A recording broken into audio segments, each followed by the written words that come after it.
तो हम लोगों ने असेसमेंट के बारे में तो लास्ट क्लास में बात कर ली थी काफ़ी डिटेल में। और आई होप आपको असेसमेंट समझ में भी आया होगा। अगर मैं एक बारी बस रिकॉल करूं तो हमने ये पढ़ा था कि असेसमेंट एक पहला स्टेप होता है कि हमें अगर साइकोलॉजिकल कैरेक्टरिस्टिक्स फीचर्स या एट्रीब्यूट्स को पता लगाना है ना। तो जैसे हम लोग हाइट को फीट में नाप सकते हैं, इंचेस में नाप सकते हैं, वेट को केजीज में नाप सकते हैं, किसी लिक्विड को जैसे दूध को पानी को लीटर्स में नाप सकते हैं। तो ऐसी क्या कोई तरीका होता है साइकोलॉजी के कैरेक्टरिस्टिक्स को कि एक पर्सन की क्वालिटीज़ को नापने का? तो साइकोलॉजी कहती है जी हाँ होता है, उसको साइकोलॉजिकल असेसमेंट कहते हैं। तो असेसमेंट दो तरीके की होते हैं। एक होती है इनफॉर्मल असेसमेंट और एक होती है फॉर्मल असेसमेंट। फॉर्मल असेसमेंट मैंने आपको बताई थी, वो ऑब्जेक्टिव होती है, काफ़ी ज़्यादा स्टैंडर्डाइज होती है और अच्छे से ऑर्गेनाइज होती है। ठीक है। Informal assessment assessor to assessor, case to case, person to person vary करती है। ठीक है। और क्योंकि वो इनफॉर्मल होती है तो जो पर्सन सामने वाले पर्सन को असेस कर रहा होता है तो उसकी पर्सनल फीलिंग्स सामने वाले पे हो सकता है। Personal feelings in the sense के मतलब क्या है कि उसने एक प्रॉपर तरीके से केस स्टडी वगैरह नहीं कर रखी है, वो सिर्फ एक सूडो साइकोलॉजिस्ट है कोई पर्सन। ठीक है। तो वो हो सकता है किसी पर्सन ए को जैसा कि एक साइकोलॉजिस्ट समझ सकता है वो उतने अच्छे से ना समझ पाए और अपनी पर्सनल बातें उसके ऊपर थोप दे कि तुम तो ऐसे हो, तुम तो वैसे हो। ठीक है। ये हमने यहाँ तक कवर कर लिया था। आज की क्लास में हम लोग बात करेंगे काफ़ी एक इंपॉर्टेंट टॉपिक के बारे में जो कि असेसमेंट से जुड़ा हुआ है। सम डोमेन्स ऑफ साइकोलॉजिकल एट्रीब्यूट्स। ठीक है। साइकोलॉजिकल एट्रीब्यूट्स के अलग अलग डोमेन कौन से होते हैं, तो देखते हैं इसको। सम डोमेन्स ऑफ साइकोलॉजिकल एट्रीब्यूट्स। ठीक है। पुराने लेक्चर में कोई दिक्कत कोई डाउट तो नहीं बता है तो पूछ लो मुझसे। रिवाइज करा था क्या कि नहीं करा? क्यों नहीं करा? अच्छा, टाइम नहीं मिला आपको। हाँ, सब रिवाइज कर लेना। ठीक है। अब तो कहीं नहीं जाना है ना? कोई फेयरवेल, किसी की शादी, किसी का तलाक, कोई सेरेमनी कुछ रह गई हो? नहीं ना? ठीक है। साइकोलॉजिकल एट्रीब्यूट जो होते हैं, मतलब जो साइकोलॉजिकल क्वालिटीज होती हैं पर्सन की, किसी भी पर्सन की, वो लीनियर नहीं होती, वो यूनी डायमेंशनल नहीं होती। कहने का मतलब ये है, अगर मैं बोलूं कि कशिश कपूर एक पर्सन है और मैं उसको बोलूं ये बस एक क्वालिटी है उसके अंदर, वो सीधी बिल्कुल बस इसी तरीके से है। मतलब उसकी पूरी लाइफ को अगर मेरे को डिफाइन करना हो तो मैं बोलूं उसकी जर्नी यहाँ से शुरू हुई है और यहाँ से वो पॉइंट टू पॉइंट कंटिन्यू होती चली जा रही है एक ही डायरेक्शन के अंदर। बिल्कुल भी नहीं। किसी पर्सन की लाइफ की ऐसी होती है क्या? बल्कि अगर इस पर्सन को मैं लूँ इसका एग्जांपल तो भाई कुछ ऐसा ऐसा बनेगा, ये स्टॉक मार्केट की तरह। ठीक है। यहाँ पर बात हम लोग कर रहे हैं किस चीज़ की, कि जो साइकोलॉजिकल एट्रीब्यूट्स होते हैं वो ना किसी एक डायरेक्शन के अंदर या एक डेफिनेशन या एक वर्ड में उनको डिफाइन कर दिया जाए तो ऐसा नहीं होता। क्यों नहीं होता? क्योंकि साइकोलॉजिकल एट्रीब्यूट सारे के सारे कॉम्प्लेक्स होते हैं। उनको हम लोग ना एक्सप्रेस कर पाते हैं in terms of dimensions. Word पे ध्यान देना। एक डायमेंशन नहीं, नंबर ऑफ डायमेंशन। मतलब मल्टीपल क्वालिटीज के टर्म्स में हम लोग उसको डिफाइन कर पाते हैं। जैसे कि मैंने अभी आपका एग्जांपल लिया कि कशिश को किसी एक क्वालिटी के अंदर डिफाइन करा जा सकता है, या मुझे डिफाइन करा जा सकता है किसी भी पर्सन को प्लेनेट अर्थ के ऊपर कि यार ये एक क्वालिटी है इसके अंदर। अगर मैं आपसे बोल दूं कि आप ना बहुत शांत और पोलाइट हो, मतलब अगर मैं एक झूठ बात बोल दूं आपसे कि आप शांत और पोलाइट हो, तो हो सकता है वो एक सिचुएशन के अंदर हो। हमेशा रहोगे क्या बताओ? नहीं ना। क्योंकि यहाँ पर हमने क्या डिस्कस करा था, बुरा मत मान जाना मेरी क्लास से आज की बात कि यार ये तो भाई ऑनलाइन भाई बेइज्जती करे जा रहे हैं। देखो, आगे आपसे ये बोला जा रहा है, यहाँ पर आपसे ये बोला जा रहा है एक जो लाइन होती है ना, कभी भी कोई भी एक लाइन है तो वो कैसे बनती है? लाइन बनती है एक पॉइंट, दो पॉइंट, तीन पॉइंट, चार पॉइंट, पाँच पॉइंट, छः पॉइंट। इन पॉइंट को अगर क्लोज कर दिया जाए, अगर मैं इसमें गैप ना रखूं,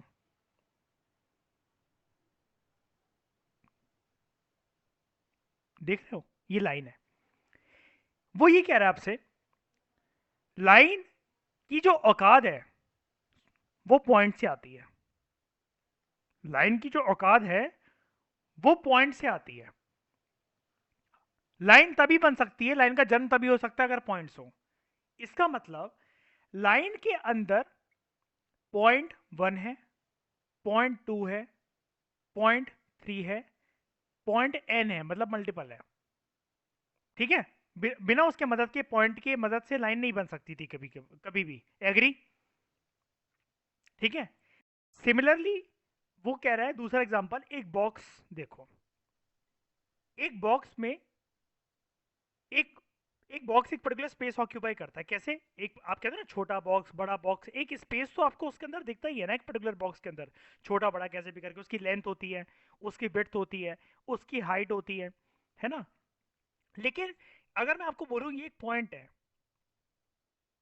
ये एक पॉइंट है, तो क्या आप इस पॉइंट की मुझे लेंथ, ब्रेड्थ और हाइट बता सकते हो? बताओ। नहीं ना? बता सकते हो? पॉइंट की तो नहीं बता सकते, लेकिन क्या इस लाइन की बता सकते हो मुझे? लेंथ विड्थ वगैरह, हाइट तो चलो हाइट नहीं होगी, लेकिन लेंथ विड्थ वगैरह तो बता ही सकते हो। लेकिन इसको वर्टिकल कर दिया तो हाइट भी आ जाएगी इसकी, तो है ना। हाँ जी। सिमिलरली अब ध्यान से सोचना, ध्यान से सुनना। एक कोई भी अगर पर्सन है ना, कोई भी अगर एक पर्सन है, तो आप ऐसा समझ जाओ, हम किसी एक पर्सन को सिर्फ एक क्वालिटी के बेसिस पर डिफाइन नहीं कर सकते। अभी एक क्वालिटी क्या थी, यहां पर देखो।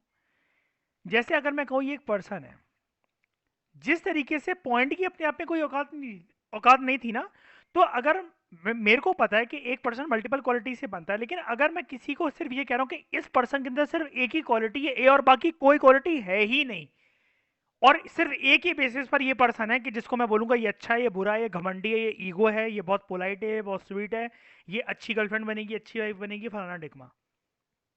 ऐसा कभी हो सकता है? ऐसा कभी हो सकता है? नहीं। एक पर्सन को हमेशा मल्टीपल डायमेंशंस पे डिफाइन करा जाता है ना, ए, बी, सी, डी, ई, ऐसी तो डिफाइन करा जाता है ना। और ये सारे मिलकर बनाते हैं दिस एज अ पर्सन, जिसका नाम कुछ भी हो सकता है, ए, बी, सी, एक्स, वाई, जेड, है ना।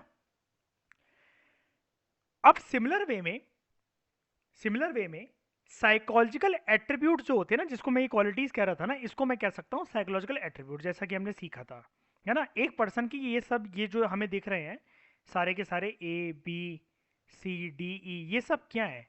ये एक पर्टिकुलर पर्सन के सारे के सारे उसके, ये क्या है?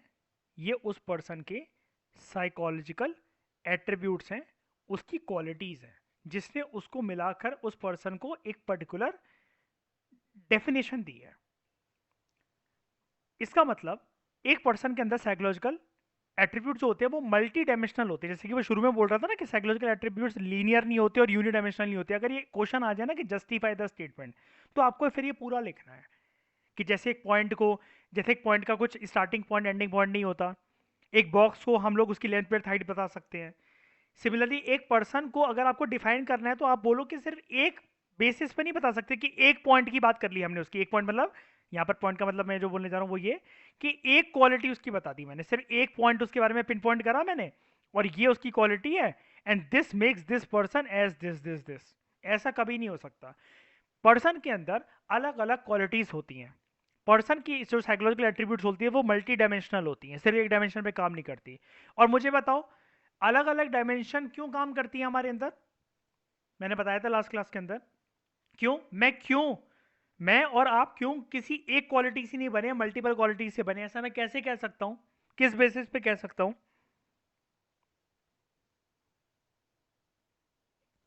कैरेक्टरिस्टिक्स। हाँ, कैसे आई हैं वो मेरे अंदर, लेकिन अलग अलग कैसे आई हैं?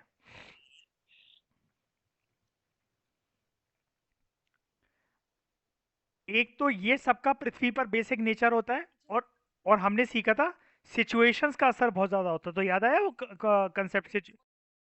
पर्सनल ट्रेट, तो वही पर्सनल ट्रेट्स मतलब नेचर, जैसा कि वो पर्सन अंदर से है, और फिर परिस्थितियों का, सरकमस्टांसेस का, सिचुएशंस का कितना असर है। ठीक है। तो वो आपसे एंड में इस टॉपिक में यही बोल रहा है, मतलब इंट्रोडक्शन ही है वैसे तो, एंड किया, लेकिन ये जो आपको वो समझा रहा है कि एक पर्सन को आप डिफाइन करना है तो आप सिर्फ एक क्वालिटी के बेसिस पे नहीं, मल्टीपल क्वालिटीज के बेसिस पे डिफाइन कर सकते हो।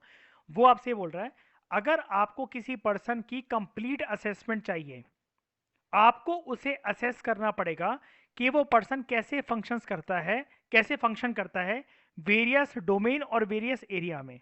और वो वेरियस डोमेन और वेरियस एरिया पर्सन के होते कौन से हैं? मतलब वो आप समझ रहे हो वेरियस डोमेन वेरियस एरिया का मतलब कि पर्सन की लाइफ के कौन कौन से सिद्धांत, जैसे कॉग्निटिव एरिया में पर्सन अलग बिहेव करेगा, दिमाग से कुछ और सोचेगा।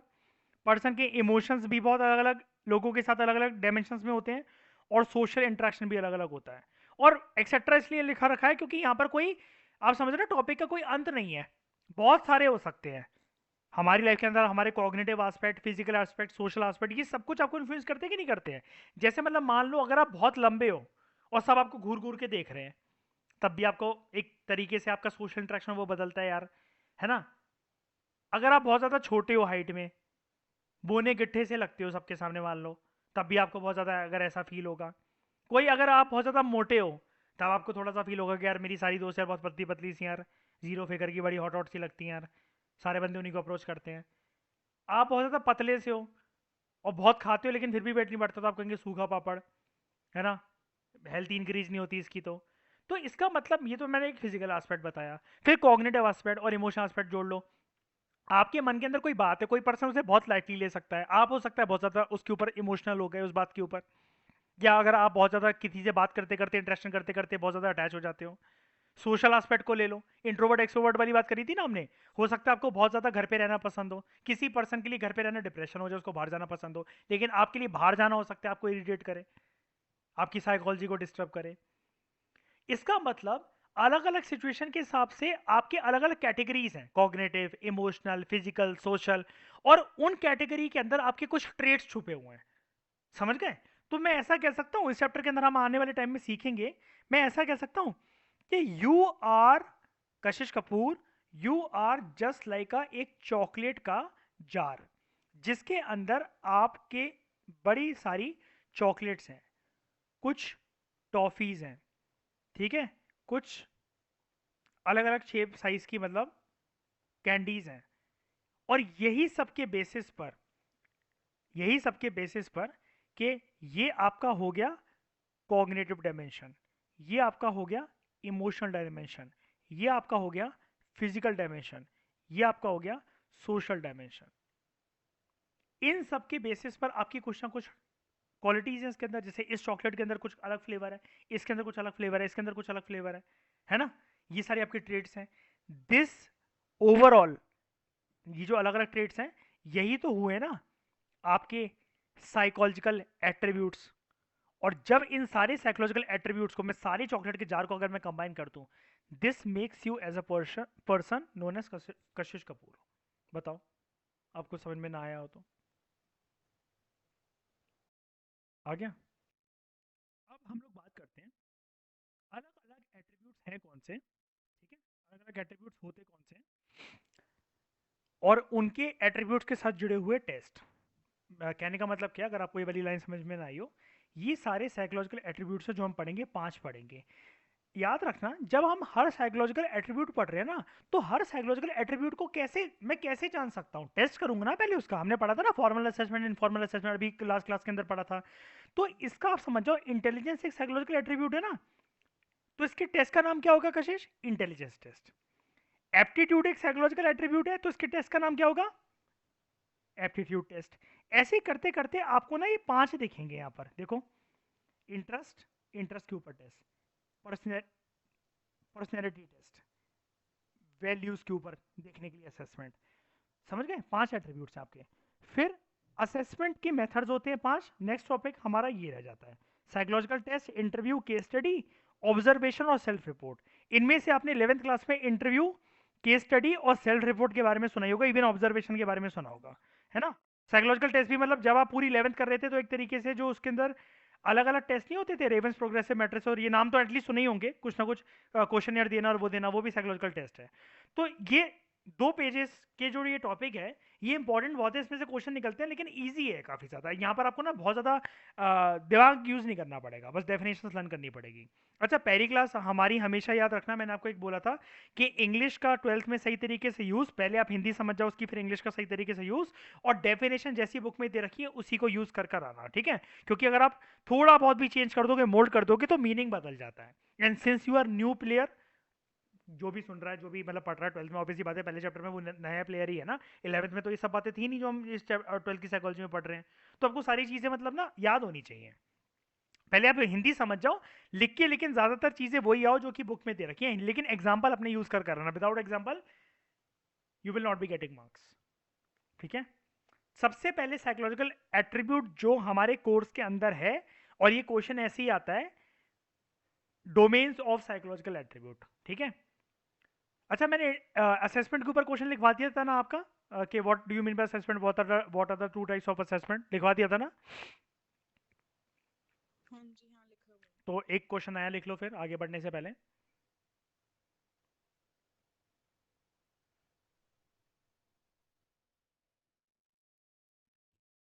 लिखो।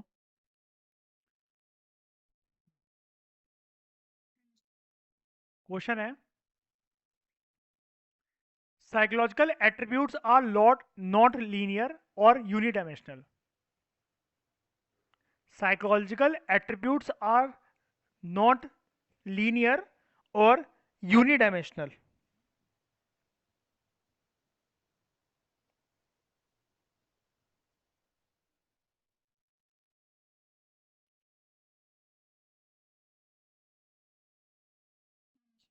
ठीक है, कमेंट, कमेंट।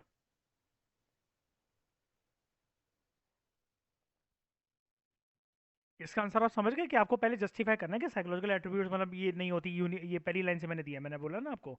ठीक है, यहाँ तक आप ऐसा करके लिख दोगे। उसके बाद अगला क्वेश्चन बचा, अगला क्वेश्चन बनाओ।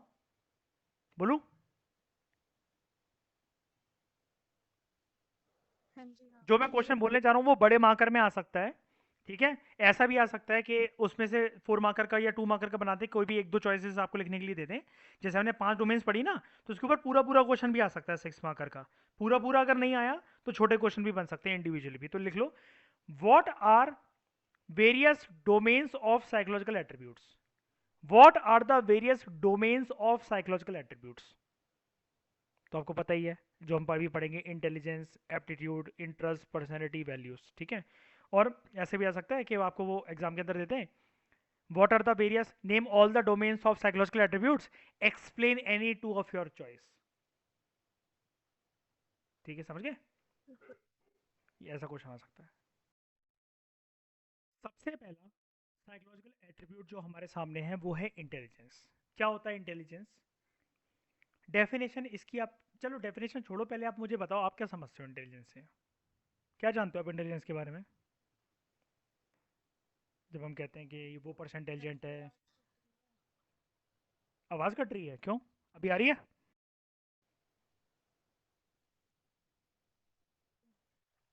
हाँ, तो मुझे बताओ कि इंटेलिजेंस से आप क्या समझते हो, इंटेलिजेंस वर्ड से।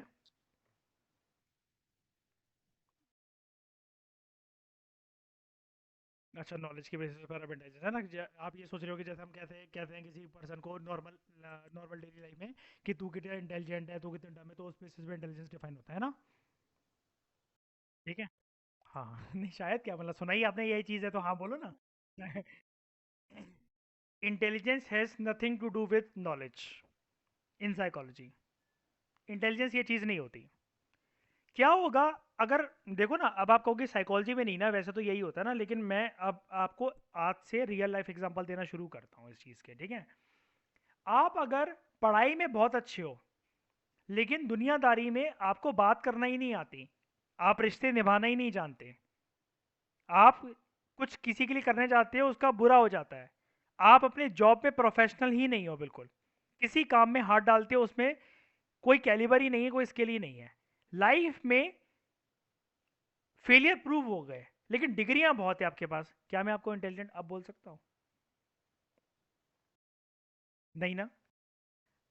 अब अगर आपके पास नॉलेज बहुत ज़्यादा है, आप बहुत अच्छे हो, सारी चीज़ें आपकी बहुत अच्छी हैं, लेकिन आप में कॉन्फिडेंस नहीं है किसी से बात करने का, जो आप सोचते हो वो ज़िंदगी भर सोचते ही रह गए कि मैं ये करूँगी वो करूँगी, ऐसा होगा वैसा होगा, लेकिन आपके अंदर वो चीज़ें, रियल चीज़ इंप्लीमेंट करने का कॉन्फिडेंस ही नहीं है, सिर्फ आपकी सोच बहुत अच्छी है, क्या आप तब इंटेलिजेंट हो? नहीं।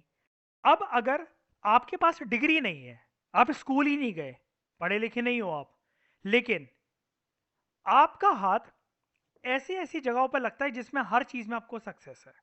हर चीज़ में आप सक्सेस, आप आर्टिस्ट बहुत अच्छे हो, आप डांसर बहुत अच्छे हो, आप स्पीकर बहुत अच्छे हो, और इन सारे टैलेंट के बेसिस पर आप महीने के करोड़ों लाखों रुपए कमा रहे हो। आपके पास ऐसा स्किल है कि आप किसी से भी बात कर लेते हो बिना हिचकिचाए। आपकी ज़बान बिल्कुल भी नहीं लड़खड़ाती है।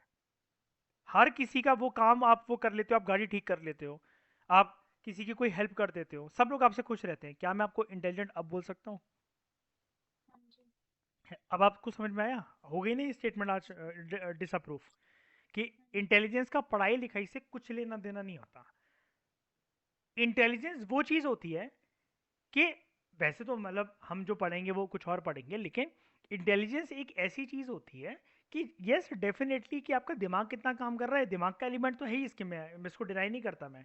लेकिन इंटेलिजेंस सिर्फ एक पढ़ाई के केस में यूज होए और क्या कहते हैं आपके मार्क्स आ रहे हैं उस चीज़ से, तो दिस इज नॉट इंटेलिजेंस। कैसे? आपने देखा होगा यार, ये दुनिया के सामने हमारे सामने रियल एग्जांपल रहता है। बड़े सारे लोग पढ़कर भी दुनिया को नहीं समझ पाते, तो वो पढ़ लिख कर भी कुछ नहीं कर पाते लाइफ में। और जो लोग कम पढ़े लिखे हैं वो करोड़ों कमा लेते हैं। उनका दिमाग बहुत चलता है। वो कहते हैं ना, चीटिंग करने के लिए भी दिमाग चाहिए होता है ना? वो चीज़ है। तो एक चीटर भी, जैसे मतलब मान लो मैं आपके पीछे बैठा हूँ, मुझे एग्जाम में कुछ नहीं आता, लेकिन मैं आपकी कॉपीज ले लेता हूँ, आपकी लिखी लिखाई, फिर उससे देखकर लिख लेता हूँ, और जितनी आपकी परसेंटेज आ रही है, अगर आप क्लास में फर्स्ट आते हो तो सेकंड में आ रहा हूँ, तो एक बार बताओ, इंटेलिजेंट तो फिर मैं भी हुआ। चीटिंग करने का हुनर तो है ही ना मेरे अंदर, है ना? नहीं, और ये चीज़ें सच है। मतलब यही होती है इंटेलिजेंस की डेफिनेशन के अंदर, ये सारी चीज़ें जो मैंने बोली हैं सच है। तो अब इसकी आप डेफिनेशन देखो, डेफिनेशन बनाते हैं इसकी। सबसे पहले आराम से एक एक वर्ड को ध्यान से सुनना। इंटेलिजेंस एक ना ग्लोबल कैपेसिटी होती है। ग्लोबल कैपेसिटी का ये मतलब है कि इंटेलिजेंस ना कशिश दुनिया में सबके पास होती है। This is a global capacity of every individual. इंसान के रूप में क्या, लिविंग फॉर्म के रूप में जो जन्मा है, तो सबके अंदर इंटेलिजेंस है। क्या कबूतर के अंदर इंटेलिजेंस नहीं होती? उसको मारते रहोगे, बैठ के खाता रहेगा मार। आपके पास डॉग है बनी, पोमेरियन, ठीक है? आप आपका ही आपके घर पे वो पल रहा है, आपका ही वो पेट है। उसको ना लगातार चप्पलों से मार के देखना, काट लेगा वो आपको लगातार। अंधाधुंध मतलब बिना रोके ना उसकी पिटाई करना, ऐसे ऐसे निशान देगा, मरते दम तक नहीं मिटेंगे। है ना?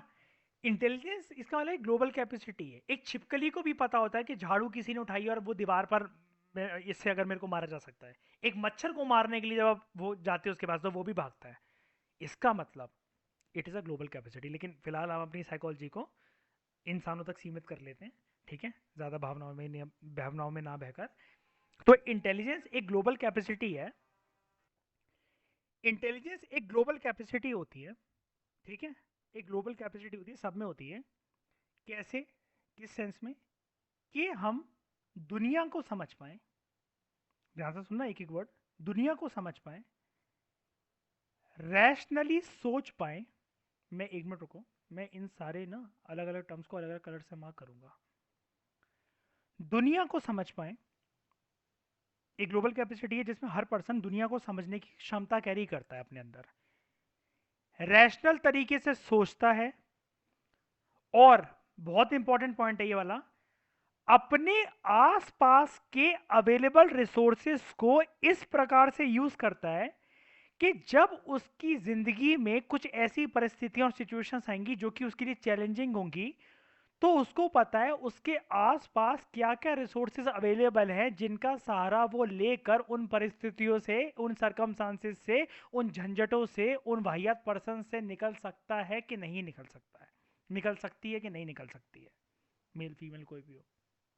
हम लोग क्योंकि मतलब वैसे तो इंटेलिजेंस वाली चीज़ तो सारे लिविंग बींग्स के क्रिएचर के ऊपर है, लेकिन जैसे कि मैंने बोला, हम पर्सन्स तक अपनी डेफिनेशन को सीमित रखेंगे, तो इसलिए मैंने आपको ये चीज़ बताई। मैं फिर से रिपीट कर रहा हूँ, ये इंपॉर्टेंट है, आज समझ जाओ इंटेलिजेंस की डेफिनेशन, ये आएगी पेपर के अंदर। और इंटेलिजेंस की हमारे कोर्स के अंदर, मतलब इस चैप्टर के अंदर ना 3-4 तरह की डेफिनेशन अवेलेबल, कि एल्फ्रे बेने ने क्या कहा, ऑक्सफोर्ड डिक्शनरी के अकॉर्डिंग क्या होती है, तो आप सारी याद रखना।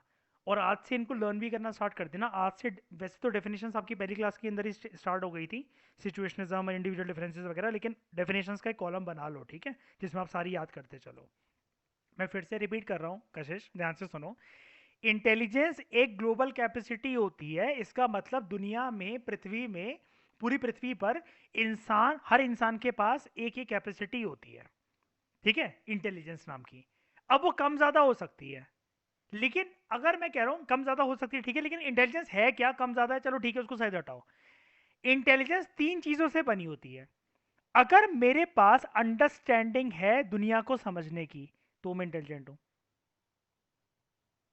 आपको अगर मैं समझ ही नहीं पा रहा, आप कोई भी टैक्टिक वगैरह कुछ भी यूज कर रहे हो, आप मेरी लाइफ के एक इंपॉर्टेंट पर्सन हो मान लो, कुछ भी आप पोजीशन होल्ड करके रखते हो मेरी लाइफ में, लेकिन मैं आपको समझ ही नहीं पा रहा। मेरे को दुनिया को समझने की अकल, जैसे कहते नहीं है कि तू बहुत डम्ब है, तू बहुत ट्यूबलाइट है, तेरे को कभी दुनिया समझ में ही नहीं आएगी, दुनियादारी कितनी चालाक है, तू बहुत सीधी बनकर रह गई, तूने समझी ही नहीं दुनिया। इसका मतलब वो पर्सन इंटेलिजेंट नहीं है, क्योंकि इंटेलिजेंस में सबसे पहली चीज आती है किताबें बाद में समझना, मार्क्स बाद में लाना, पहले दुनिया को समझने की तुम में दम है कि, या तुम कमरे में ही बंद होकर रह गए और तुमने कुछ भी नहीं सीखा, तुम सिर्फ स्टोरी मेकिंग करते रह गए। दुनिया को समझने का सबसे पहला शस्त्र होता है इंटेलिजेंस। दूसरा, आप रैशनल तरीके से सोच पाओ। रैशनल तरीके से सोच पाओ कहने का क्या मतलब है? आपने मेरे 4 बार फोन नहीं उठाए, मैं कह रहा हूँ बदतमीज है यार ये बहुत ज्यादा, मैं इसकी उसमें लगा रहता हूँ हेल्प करने, और ये मेरे फोन नहीं उठा रही। कुछ प्रॉब्लम भी तो हो सकती है। आप ऑयलिंग, नॉर्मल से बात बताता हूँ, आप ऑयलिंग भी तो कर सकते हो अपने सर की, उस टाइम पे हो सकता है आपका फोन पे ऑब्वियसली बात है, हाथ लगाओगे हाथ गंदा हो जाएगा। हैंग भी तो हो सकता है फोन, कि आपका फोन ना उठ रहा हो। साइलेंट भी तो हो सकता है कि आपने देखा ही ना हो। आप सो भी तो रहे हो सकते हो, लेकिन ये सारी बातें सोचकर मेरा दिमाग ये बोल रहा है, नहीं, ईगो है इसके अंदर, फोन नहीं उठाती जब देखो कभी भी। रैशनल तरीके से सोचना, कि भाई लॉजिकल तरीके से, एक थोड़ा सा मेच्योर वे में सोचना, ठीक है। और फिर ये वाला पॉइंट ना मैं आपको बता रहा था, बहुत इंपॉर्टेंट है, क्यों बताता हूं। अपने आसपास के अवेलेबल रिसोर्सेज को इस तरीके से इतने इफेक्टिवली यूज करना कि जब आपकी जिंदगी में चैलेंजेस आए तो आप उनसे निपट सको। अब ये कैसे? यहां पर रिसोर्सेज का मतलब साइकोलॉजी के अंदर कशिश ये होता है, ये वाली बात याद रखना। Resources can be, resources can be both physical resources as well as, यहां पर रिसोर्स की डेफिनेशन के अंदर ना पर्संस भी आते हैं साइकोलॉजी में। क्योंकि वो क्या बोल रहा है आपसे, use the available resources effectively. तो या तो कोई चीज, जैसे मैं मान लो कमरे में बंद हो गए, आपको ऊपर छत के ऊपर एक जाली दिख रही है निकलने के लिए, एक सीढ़ी दिख रही है, तो ये रिसोर्स का आपने यूज करा कि नहीं करा, कि उस रस्सी, सीढ़ी, या फिर साड़ियों की एक क्या कहते हैं, एक सीढ़ी बनाकर आप वहां से बाहर निकल गए कैसे भी करके, आपने यूज करा आसपास के अवेलेबल रिसोर्सेज को। नॉर्मल एग्जांपल मान लेते हैं, रूम में एक बहुत बड़ा सा आपके कॉकरोच घुसाया, छिपकली घुसाई, जो कि कई लोगों को बहुत इरिटेटिंग लगती हैं चीजें। आपके पास झाड़ू है या कुछ भी है, मतलब करके आपने उसको वो कर दिया, रूम स्प्रे है, आसपास के ये मतलब क्या कहते हैं जो हिट का स्प्रे होता है, आपने उनसे उनको भगा दिया, तो रिसोर्सेज का यूज करा कि नहीं करा? अब कभी कभार क्या होता है, हाँ जी। साइकोलॉजिकली अगर अगर परेशान हो ना, अगर आपके पास कोई ऐसा सपोर्ट सिस्टम है जिससे बात करके आप उसके सामने रो सकते हो, अपनी फीलिंग्स बता सकते हो, उसको सपोर्ट समझ के उससे सॉल्यूशन मांगकर अपनी लाइफ में वो चीज़ ठीक कर सकते हो। तो साइकोलॉजी के अंदर ये वाली बात बहुत इंपॉर्टेंट है, 6 चैप्टर तक जाएगी ये वाली बात हमारी, लगातार 6 चैप्टर तक, कि पर्सन का सपोर्ट होना भी साइकोलॉजी के अंदर रिसोर्स माना जाता है। कि that person is also resource in your life. सारे रास्ते बंद हो गए, सारे धोखेबाज निकल गए, आपको पता होता कि एक दो तो यार ऐसे लोग हैं जिनको बिल्कुल, जब सारी रास्ते बंद हो जाएंगे ना, सारी सिचुएशन, जब कुछ भी मेरे को समझ में नहीं आएगा, दिमाग बिल्कुल ब्लैंक हो जाएगा, at that point of time I can approach them, him her, जो मर्जी, एक दो चार 10 15 लोग जो भी है, ठीक है। ये होती है इंटेलिजेंस। अब इसका बताओ, इन तीनों डायमेंशन के अंदर कुछ भी पढ़ाई लिखाई से लेना था, कुछ भी, कि reading the books, scoring high, जो पर्सन ऐसा माना जाता है कि जो पर्सन, देखो मैं आपको वही तो बताता हूँ, मैं आपको, मैं क्या बोलता रहता हूँ मैं आपको, कि नॉर्मल जब हमारी बात होती है, जैसे आप परेशान होते हो, कभी मैं परेशान होता हूँ, कोई और परेशान होता है, तो आप तो जानते ही हो मैं सबको क्या बोलता हूँ, कि तुम कितने भी टैलेंटेड हो, तुम कितने भी होशियार हो, तुम्हारा टैलेंट और सब कुछ धरा का धरा रह जाएगा, वहीं रह जाएगा। अगर तुम दुनिया को नहीं समझ पाते, तुम मैच्योर नहीं बन सकते अगर अपने दिमाग के अंदर, और अगर तुम लोगों का सपोर्ट सीख नहीं कर रहे हो। ये पता है आपको, सबसे ज्यादा कायरता की निशानी होती है, मैं साइकोलॉजी में भी बोल रहा हूँ, जर्नल जर्नल भी बोल रहा हूँ, ये चीजें काम आएंगी हमारे, मतलब ऐसा नहीं है कि मैं ज्ञानबाजी कर रहा हूँ यहाँ पर। अगर आप लोगों का सपोर्ट सीख नहीं करते हो ना कि मैं तो खुद निपट लूंगी, मैं तो देख लूंगी, मैं अपनी प्रॉब्लम क्यों क्यों बताने किसी को, सामने वाला परेशान होगा, ये कायरता की निशानी होती है। आप कभी नहीं निकल पाओगे इस प्रॉब्लम से, क्योंकि आपका दिमाग तो आपको रैशनली सोचना ही नहीं दे रहा ना। आप चीज़ों को जोड़ के देख लो। जब आपकी लाइफ में चैलेंजेस है, आप रिसोर्सेज का यूज नहीं कर रहे, किसी से हेल्प सीख नहीं कर रहे, आपका दिमाग तो वैसे ही आपको रैशनली नहीं सोचने दे रहा, तो आप रैशनली नहीं सोच पाओगे। जब यही दोनों नहीं कर पाओगे तो दुनियादारी या उसकी चालाकियों को क्या घंटा समझोगे? तो फिर आपकी इंटेलिजेंस कहाँ जाएगी? गोबर। कुछ भी नहीं मिलेगा। डम रह जाओगे। समझ ही नहीं पाओगे। हर कोई खेल कर निकल जाएगा आपके साथ, किसी भी पर्सन के साथ जो कि ये चीज़ें नहीं करता। फिर पर्सन को क्या लगेगा? शायद से मैं काबिल ही नहीं हूँ, मुझ में ही कोई कमी है। साइकोलॉजी कहती है ऐसा नहीं है। ये तीन चीज़ें फॉलो कर लो, then you will be regarded as intelligent person. बताओ कोई दिक्कत आई, या फिर टॉपिक अगर थोड़ा सा बोरिंग लगा हो, या फिर और इंटरेस्टिंग बना के समझाऊँ? नहीं नहीं, नहीं ना? आगे हाँ, समझ। अगर आप बोलते अगर नहीं लगा तो मैं आपको भगा देता अभी क्लास से, बता। इतनी फीस में तो नहीं समझा पाऊंगा, सॉरी।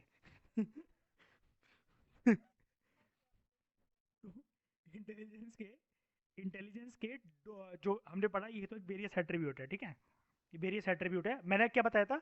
हर एक एट्रीब्यूट को हम लोग जानेंगे भी ना। जैसे एक एट्रीब्यूट है, मैं कैसे बोलूं कि कशिश, आज ना आप 2 किलो ना इंटेलिजेंट लग रहे हो। आज ना आपकी इंटेलिजेंस ना 3 ड्रॉप कम हो गई है। आज तो भाई 7 फीट ऊपर चली गई इंटेलिजेंस। हमने क्या सीखा था साइकोलॉजी में, कभी ऐसे नहीं बोलते हैं। We should have assessment methods, informal और फॉर्मल। इनफॉर्मल फिर भी घटिया होता है, क्योंकि वो सब्जेक्टिव इंटरप्रिटेशन होती है। कोई पर्सन अगर आपसे पहली बार इंटरेक्ट करोगे तो आपको कैसे भी जजमेंटल बनकर वो अपने ओपिनियन आपके ऊपर थोप देगा। Best thing is formal assessment, जो कि फॉर्मल होती है, स्टैंडर्ड होती है, ऑर्गेनाइज्ड होती है। ठीक है। तो अब हम लोग बात करते हैं कि इंटेलिजेंस, हमने एक एट्रीब्यूट देखा, इस एट्रीब्यूट को नापे कैसे, कैसे नाप तोल करें इसका। तो उसके लिए क्राइटेरिया होता है इंटेलिजेंस टेस्ट। हर के ऊपर मैंने बताया था ना, एक एट्रीब्यूट एक टेस्ट होता है, इंटेलिजेंस टेस्ट। इंटेलिजेंस टेस्ट का फायदा क्या होता है? इंटेलिजेंस टेस्ट एक ग्लोबल मेजर होते हैं। Global measure in the sense, जैसे एक ग्लोबल कैपेसिटी था, तो पूरी दुनिया के लोगों को इंटेलिजेंस टेस्ट से मेजर करा जा सकता है ना, पर एक एक इंडिविजुअल की कि उसकी इंटेलिजेंस कितनी है ना। और इन ग्लोबल टेस्ट की मदद से, ग्लोबल टेस्ट पता है कशिश क्यों बोला जा रहा है, इससे बात समझने की कोशिश करो, कंफ्यूज मत होना। यार इंटेलिजेंस टेस्ट तो हर किसी का करा जा सकता है ना। कोई अफ्रीका में रह रहा हो, यूरोप में रह रहा हो, आइसलैंड में रह रहा हो, कहीं पर भी रह रहा हो, स्विट्जरलैंड में रह रहा हो, नेपाल में रह रहा हो, भूटान में रह रहा हो, श्रीलंका में रह रहा हो, हर किसी का करा जा सकता है ना। हर किसी का नहीं करा जा सकता क्या? कि उसके अंदर ये तीनों चीजें हैं। अब ऐसा ऐसा हो सकता है कि दुनिया को समझने का, रैशनली सोचने का, और अवेलेबल रिसोर्सेज को डील करने की जो क्षमता होती है, वो सिर्फ ना अमेरिका के लोगों के पास होती है, इंडिया के लोगों के पास नहीं होती। ये तो कोई पैरामीटर नहीं हुआ ना, जोग्राफिकली, है ना। तो इंटेलिजेंस कैसे ग्लोबल मेजर होते हैं, कि कैसे एक पर्सन की जर्नल कॉग्निटिव कैपेसिटी को हम लोग मेजर कर सकते हैं। और ये देख सकते हैं, जैसे एक एग्जांपल दे रहा है वो आपको, एक एग्जांपल, कि इंटेलिजेंस टेस्ट ये प्रोवाइड करते हैं, out of all the dimensions intelligence test बहुत सारे स्कोर रिवील करते हैं, उनमें से एक स्कोर रिवील करते हैं कॉग्निटिव कॉम्पिटेंस का। क्योंकि intelligence is all about brain की पावर, मैंने बोला था ना शुरू में जब इस टॉपिक को स्टार्ट कराया था, कि ये डिनाई नहीं करना है, पढ़ाई लिखाई से लेना देना है इसका, लेकिन डेफिनेशन इसकी कहती है कि दुनिया को पहले समझो। और ग्लोबल मेजर किस लिए यूज होता है ये? क्योंकि इंटेलिजेंस टेस्ट जनरली स्कूल के बच्चों पे अप्लाई होता है, तो वो ये देखता है कि क्या कॉग्निटिव कॉम्पिटेंस है बच्चों के अंदर, क्या उनके पास एबिलिटी है कि वो स्कूलिंग से प्रॉफिट कर सके। स्कूलिंग से प्रॉफिट इन द सेंस, मतलब अच्छे मार्क्स ऑब्टेन करके कि जॉब वगैरह वो ले सके, स्कूल के सिलेबस को समझ सके, पढ़ाई लिखाई करके कुछ बन सके।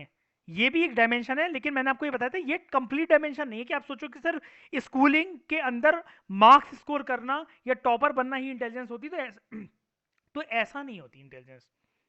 ठीक है। अब वो कह रहा है कि जर्नली, देखो वर्ड यूज कर रहा है, जर्नली, ऑलवेज नहीं कह रहा है वो।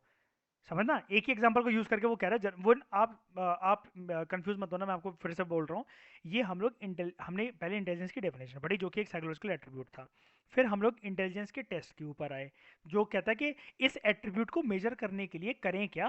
तो वो बोलता है कि एक टेस्ट करो जिसका नाम है इंटेलिजेंस टेस्ट। ठीक है, इससे ये वाला साइकोलॉजिकल एट्रीब्यूट जिसको इंटेलिजेंस कह रही है, मेजर हो जाएगा।